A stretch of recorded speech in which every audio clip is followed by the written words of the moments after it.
One of the most dangerous things that we can do as believers and followers is the idea that just because something is not written word for word in the Bible, that is not a sin. And I've been trying to get this message out for a minute, and let me tell you, it's struggling. Just because something isn't said word for word in the Bible, if it's a sin, doesn't mean it's not a sin. And there's a couple things that you can do to determine if something's actually a sin. One of them being you have to go into other scripture to see if that scripture has a more generalized statement that connects to this sin that we're committing, right? Second thing, you have to go to your local church. You have to go to your church, you have to talk to your pastors, your preachers, because they are the closest thing to God, right? They will feel conviction before anybody else does, if anything. And I don't know why I'm about to laugh. Something messed with me.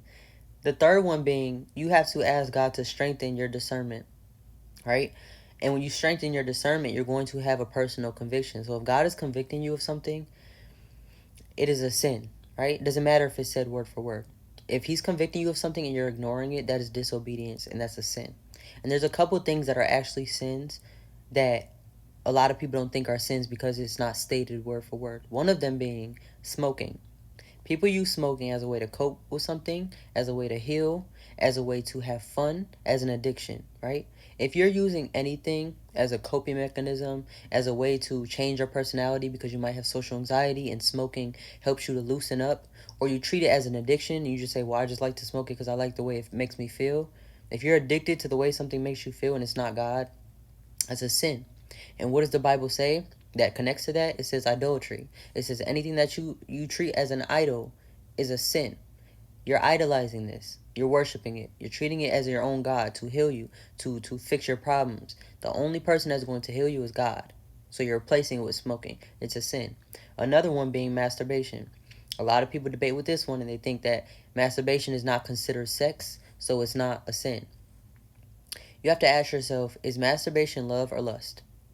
The answer is lust. If you answer truthfully, it's lust. It will never be love.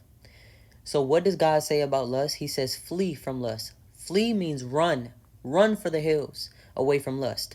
That means you have to flee from masturbation. You're not supposed to be masturbating. Another one is, and I talked about this in a previous video, a lot of people had their debates with it, but I'm going to speak on it again because it's actually a sin. And a lot of people don't think it's a sin, and that's manifestation. The idea of manifestation is that you can ask for anything and you can receive it. That is completely false. If you're lying to God, he's not going to give you anything, just anything that you ask for. If you say, God, I want a specific person, he might not give you that thing. If you ask God, I want a specific amount of money, he might not give you that thing. What if you're in a season to where God is teaching you about having faith, so he has you make no money within 2 months and says, okay, you're going to make no money. You're going to have $0 to your name because I need you to have faith that no matter how much money you're making, you still have faith that I'm going to work that thing out. God's not just going to give you $10,000 in 2 months just because you ask for it. God's not just going to give you something just because you ask for it. That's what a genie is. That's what you can do. You can go out and try to work something out. But if you're getting the things that you're asking for and it's not aligned to God's will for your life, that is idolatry. That is treating yourself as if you're your own God, having other gods, and it's also leaning on your own understanding. That is 3 scriptures that state that that is actually a sin. Just because it doesn't say it word for word, hey, manifestation is a sin, doesn't mean that it's not a sin.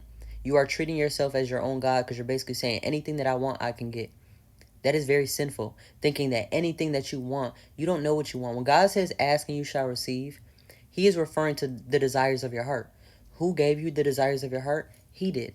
Which means they're already there. It was already destined to happen. You didn't make it happen. If you made it happen, you went outside of God's will to make that thing happen. If anything that you ask for, you get it, whether it's good or bad, that is you going out and getting it. God didn't give you that thing. So that's also a sin because you're treating yourself like your own God and you're idolizing that thing and you're also leaning on your own understanding, basically saying, I can get this within a month. I can do this within an amount of time. You're putting God in a timeline. That is worshiping yourself, right? And it's treating him like a genie and leaning on your own understanding. So again, there's a couple things that are sins that are stated that are sins, but it's not stated word for word. And people try to go around it and continue to do it because it's not stated word for word. And that is one of the most dangerous things that you can do because it allows you to allow sin within your life just because you weren't told specifically.